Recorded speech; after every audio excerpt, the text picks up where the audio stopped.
আমাদের সামনে গোপাল ভাঁড়, বাংলার গোপাল ভাঁড়।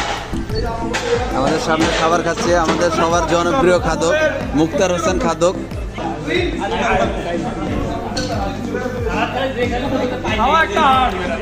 যা সবাই পারেন, প্রচুর খেতে হবে, বাঁচতে হলে প্রচুর খেতে হবে। কি কি ভাই? হালকা কচি করে হাফ কেজি গরুর মাংস, হালকা কচি করে 1 কেজি চিকেন, এত বড় বিভিন্ন ধরনের আইটেম আসতেছে। আসতেছে দই আসতেছে, পেপসি আসতেছে, মিষ্টি আসতেছে।